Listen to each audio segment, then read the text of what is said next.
Thank you, everyone. Hope you can hear me all right. There's quite a bit of talks about security. It's very interesting. I've been at FOSS Backstage for a few years now, and this feels like the time to talk about security. And it's not like this crazy thing anymore, but it's like affecting all of us. So this is a little bit about the talk today as well. It's mostly coming from a UX usability perspective. And we're going to go and talk about some things we've been doing as well. You must be pretty familiar with this one where we get no context, but like, are you sure? We gave this talk in FOSDEM a few weeks ago, and we used the Macron meme. I thought because it's like a little bit of an old meme now, I got rid of it now. But there's this UX paradigm of having no context and just asking, are you sure for what? So this is something very developer-centric and without a user flow tested out in mind. So things can go pretty badly. And in 2018, I'm sorry, a little bit of dark humor might be coming, you know, but you've probably seen this meteor dropping in Austria like a few weeks ago, and people thought it was a missile. Everyone was scared, like, oh shit, like, are we going to war now? Well, in 2018, the Hawaiians had the same thing, because apparently someone dropped an alert that an actual missile was dropping. And people were freaking out and going into safe places. Well, apparently there was a drill, but someone actually confused that it was the real thing, someone pressing the button. And this was actually here the UI you could see of that missile alert as well. Do you know which one to click to actually set the drill? Well, apparently it was this second one, because it starts with drill. It's a bunch of lists. You know what's funny? That this is a photo by the governor. So the governor didn't do a screenshot or anything, but he took his phone out and did a nice photo. So things can go badly as well. And like on Windows, you also have this thing where it asks you, do you want to delete multiple items? And in the best case, sometimes you get actual context on what you are deleting. But in other cases, you might have forgotten, you stepped away from the computer and you got back, and then you see there, oh, do you want to delete your childhood memories? So yeah, yes, of course, but you don't have that context, you know? So that's why a UX mindset is also very important in security as well. And this is also quite related to the privacy paradox, where in this case, security, I'm going to interchange privacy and security. Please don't just for simplicity as well, is when it breaks because the maintainers or the developers are thinking that the users think in the same way like they do, right? And that shift, that change is what we would call a privacy paradox. You can read about it as well. There's quite a lot of studies about it in the early 2000s. I'm Elio, and I founded Ura Design, and I'm here today with Angie. And she will be talking a little bit more about some of the projects we have been doing where we actually look a little bit more into this. So I'm going to give it to Angie as well today. Yeah, thank you, Elio. Well, I'm actually going to have the pleasure to introduce one of the frameworks that we have been working on at Ura. And this is it goes again on the same direction that Elio started for the secure UI heuristics that we find during our work with our clients. First, I'll start with just maybe clarifying a bit or bringing in the topic here that usability vulnerability, as most of you know, sometimes it comes up in design as a flaw that predictably can cause the users to behave unsafely, or despite any sound technical implementation that has been done in that application, it still can be flaws in the interfaces, in the underlying security controls. And there are a lot of questions that actually come up in our work with developers and different clients that we've been working.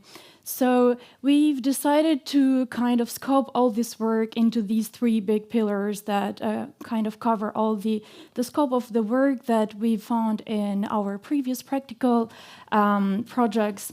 The first one is the cognitive one. It kind of goes in the direction of the mental load and what we find in the attention and the decision-making effect of security, that its impact in the applications and how the users also react to different interfaces, and then the inclusive pillar, which actually also covers the accessibility topics and how to make these interfaces accessible for different users with different abilities. And the third pillar is the technical one, because of course, there can be great work in the implementation side and making these systems so sound technically, but there are still errors and maybe sometimes even state changes that we want to show through the interfaces. And one of our clients that I've actually had the pleasure to work with is SecureDrop. For some of you that maybe still don't know, is an open source whistleblowing platform that is used from major news organizations. And there are users such as journalists or whistleblowers that sometimes might be at risk. Because what if the communication gets compromised in this application? They might be really in risk.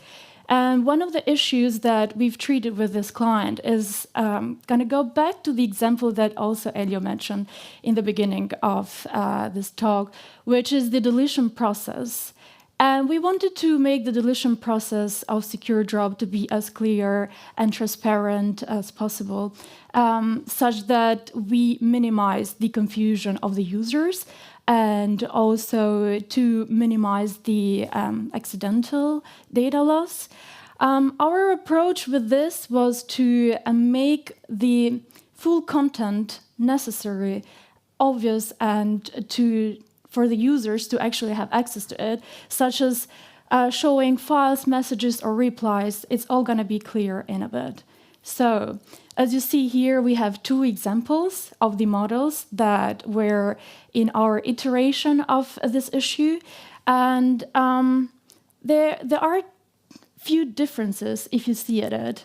It's mostly on the colors. So the first one has the red background. It kind of alerts the user. And then we had the second one, which is more of the yellow and making the user realize that there is a warning. So when working with this, even though it's a destructive action, it's still we have to find this fine line of the user to not be alerted all the time, to be alerted as much as needed.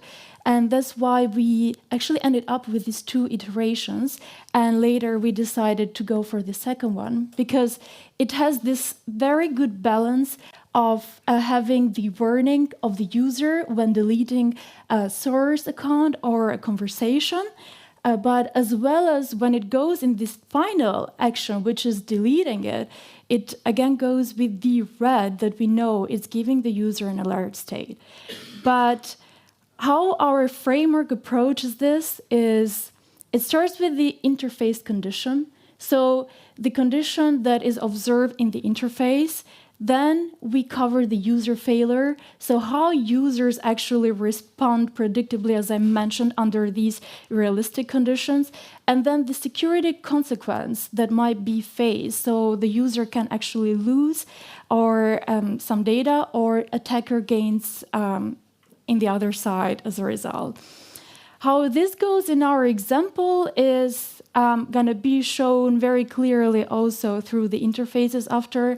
But basically, in the interface condition, we cover these topics such as colors and the error states that are presented, the language, and then we make sure that the user failure, in this case the journalist, is able to read what is necessary, but not always as an alert when it's not needed, because then it can end up rushing into a decision that they might not want to deal with, or avoiding a confirmation just because they get confused.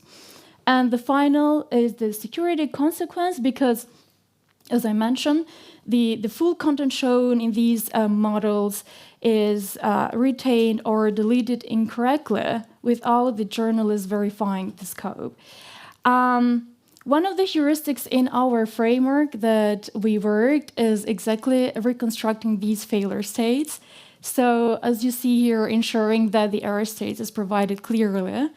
And the scope of impact, as I mentioned, is that these interfaces must surface exactly the full content of the files for these journalists, what files, messages, replies, associated data they want to delete. And then we cover the irreversibility signal, which is actually showing clearly what they're going to delete in the case of the conversation or in the case of source account. And the last one is the visual signal that must match the type of risk. How is this shown? Well, as I showed in the beginning is the model. It has 2 radio buttons to cover these 2 main cases. If they want to delete a conversation only, what the user is provided with is this detailed. It's 2 messages, 2 files, 2 replies, but if the user wants to delete a source account and it chooses the other radio button, it is shown with the details of this case such that the journalist is actually aware before it takes the action, the destructive action of deleting. So if I may add just a few things. So like this is also work in progress and it's very simplified. So you will see, hopefully it will get even better in the next months as well. And the idea is that, you know, when I was a kid, I always thought like when companies were in the red, it's bad, right? But why it's not green? You know, if you have make money, it should be green. Well, that's black because black is just the default state. So not everything should be green or red because people will like get alarm fatigue after that. You should be very careful when choosing how to highlight things. And this was also the reason we chose that. I'm just like a little bit more vibe based on my explanations, and we try to make the whole framework a little bit more reproducible, which Angie was giving us so well here. Probably my academic background is the best for this case, but so yeah, as Elio mentioned, like this was actually one issue that I enjoyed so much working with SecureDrop. As much as it sounds now like everything is finalized, so it seems just like presenting all the work, but it went through benchmarking and kind of also trying to understand it better. What is this very safe way to provide the journalists to cover any use case that they might be dealing with? So, and that's why heuristic comes into play very well into all this work, because it gets you to question what is this heuristic asking for? What are the questions that we want to answer, such that we find the perfect UI component and the user experience we want to provide to the user. And also, as you can see here, things that I already mentioned, that the user, of course, could not just delete for any given source. They are presented with what they want to actually delete. And there was no visual difference before, and that's why SecureDrop was wanting to find this solution, like what are going to be the colors of the buttons, even in the cancel one, what is going to be the position of the cancel, because they just don't want to cancel with the user not realizing or thinking about it. So everything goes into play here, and the finding of this specific heuristic part of like, as I mentioned, there are 3 pillars. This goes on the 3rd one, the technical pillar, and is actually called the reconstruct failure states. In the interface condition is things that have to do with the appearance, right? So the styling of the info box to display the scope, what they are going to be deleting. And the user failure journalist, well, they have to know the difference of this alarm. Something has gone wrong, or is this a confirmation step? Under pressure, this can trigger actually avoidance of these necessary actions that the user has to take upon. And then the security consequence, well, as I mentioned, the user who wants to avoid this step or rush into some deletion confirmation cannot verify what they're removing. So we dealt with it and we presented in a very good way, such that also these mismatching between the visual signal and the moment as the moment type is presented in the current design way under normal use. And the mitigation which we finally decided was the warning treatment of this case rather than the alert all over the model, and ensuring that this confirmation action is reachable to the user. Another client that we've worked with is Qubes OS. Elio and other colleagues of mine have worked with Qubes OS for a long time now, right, Elio? Yeah, I can say a few more words about it. So Qubes OS is a very powerful VM-based Linux distro based on KDE. So basically every application you have is in its own VM. So you cannot copy-paste things back and forth. It's super, super. Edward Snowden is using it, he says. I don't know. It's very technical as well. So one of the things we did is reorganize the settings screen so people can understand what is going on. And one of the things they had was a little bit of a help button for every action. But to access that, you needed to click on it and hover over it. So it was very inaccessible on getting help on what you're actually doing. So one of the things is that we improved the information hierarchy and clarified help screens and settings a little bit more. And very funny as well, this yellow thing used to be red. It's like such a stupid, simple thing, you know, but I see it in software so often. Everything is red, like you gotta be careful, like everyone is like tired of the whole alarm fatigue, you know. We gotta be chill out for a minute here. So yeah, that's some stuff we did for Qubes OS. Yeah. And we actually untangled its complexity of the system. And here I present a few things from before and after cases, like as Elio mentioned. They work with like the language, the icons, and the layout in general, hierarchy and support text, and like decisions that had to do with security consequences, or how the user can configure their system without guesswork or documentation. And what I've been working, again, going back to this framework, I look upon this work and then I see how our heuristics go on very well with like the situation that the application might be in the very first stage when the client comes to us, and how we actually can take this audit upon and then deliver the work after accordingly. Few words about the framework. So we tried. The framework is not something out yet, so we will be working on it over the next months. And it's not supposed to be like I know security people like to have things in binary and like being very black and white. So this will not be a black and white thing, but it will be something which we can help us become beyond this. Oh, it's a matter of taste kind of situation, because this is not, you know, art design and UX design is not art. It's like a solution, it's scientific. So we want to help move this conversation a bit further. Like, for example, an issue that we've been dealing right now with SecureDrop, which is also in GitHub with the Think UX. And I found this framework just so helpful to actually have it as a guidance before when I took the issue. It was so complex. And then I just realized, hey, we've been working with this framework, why not apply it? And then we actually had great results, and it was really helpful and useful to that. Yeah, indeed.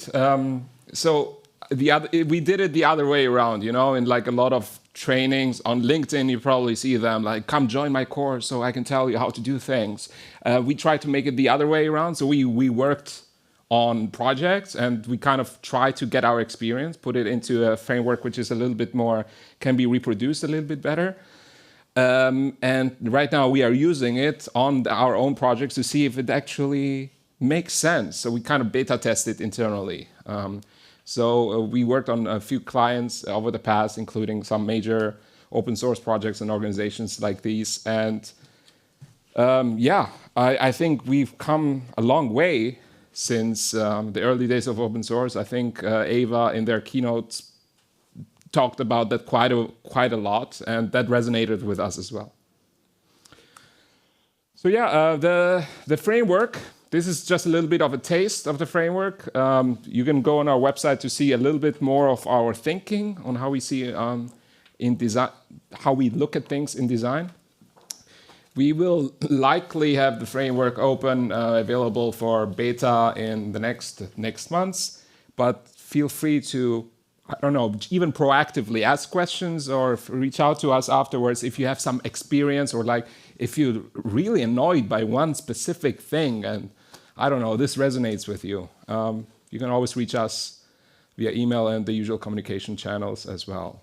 And we are actually a little bit ahead of time, but that makes more time for questions. Yeah, cool. Thank you very much.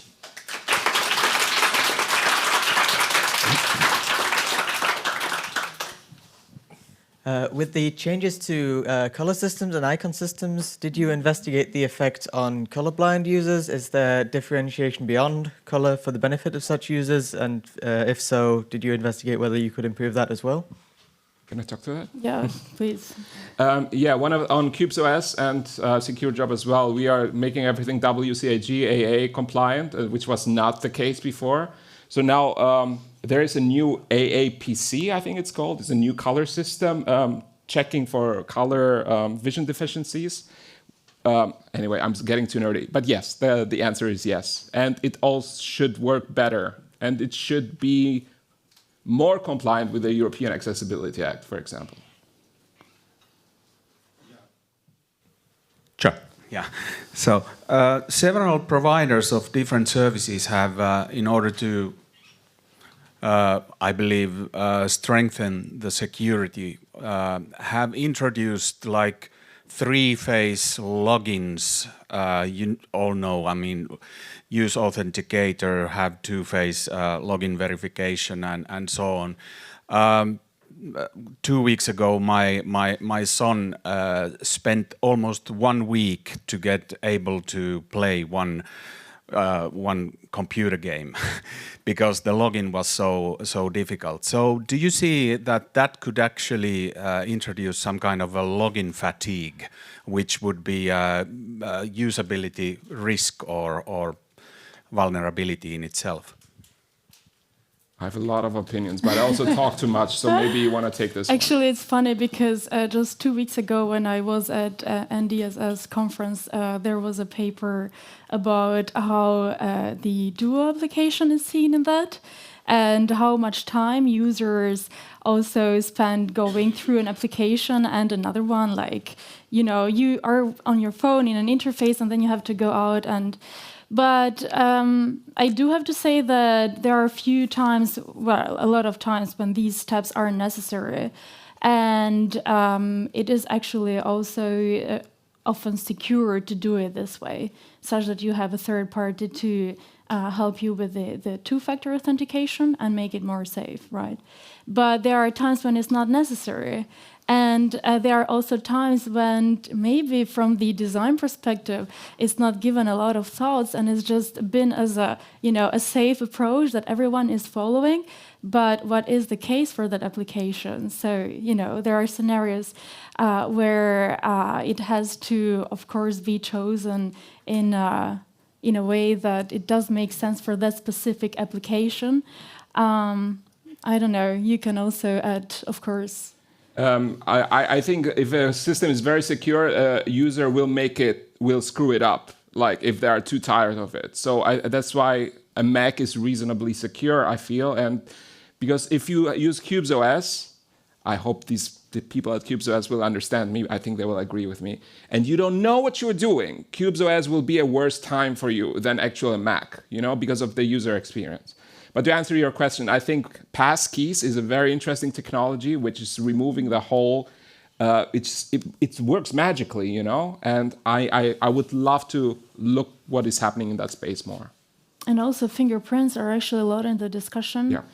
while it goes actually in both ways, sometimes people are also a bit skeptical about that. So there are a lot of studies also going in the fingerprint, whether it's like the safe way to go with, but it's been working quite well for the majority. So, and it's also, you know, taking less time for the users to actually log in. Yeah. You've worked a lot with your pillars and your heuristic systems, beta testing them, and I can see very clearly how it would work for some fairly well-resourced open source projects and organizations. How would you like smaller, less resourced, more bootstrapped open source organizations to use the heuristic? How would you ideally describe how they would use it? Should I? I have to say that if you take a look on the heuristic when it actually is going to be released later on, it's so easy to, you know, like it's provided in such way, in such a structure that you don't necessarily have to go through everything. You understand it quite easily where to go and had those questions that you have, such that you gain the answer only for that concern you have, you know?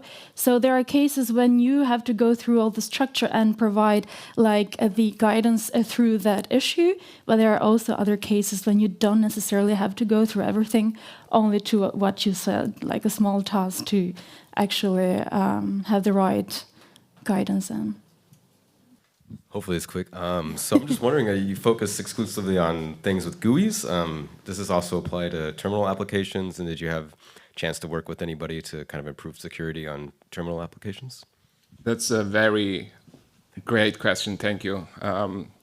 I personally worked on terminal UI in the past, on Sequoia PGP, to be specific. Shout outs to my fans at Sequoia when they listen to this. They have a PGP application called SQ, and we kind of made the whole commands a little bit easier to use, the whole comment, so you wouldn't be confusing by having the wrong PGP key, you know, all the great fun PGP stuff as well. And in the past, I have some of my ex-colleagues from Canonical here. I've worked on Ubuntu Pro, which was how you would log into Ubuntu from your server, right? So the whole experience was very different. We had some issues about security, how long the keyword, the 2FA keyword should be. So yeah, there's quite a lot of considerations. I can talk on and on, but I probably shouldn't. Cool, thanks. Okay, thanks a lot. A big round of applause.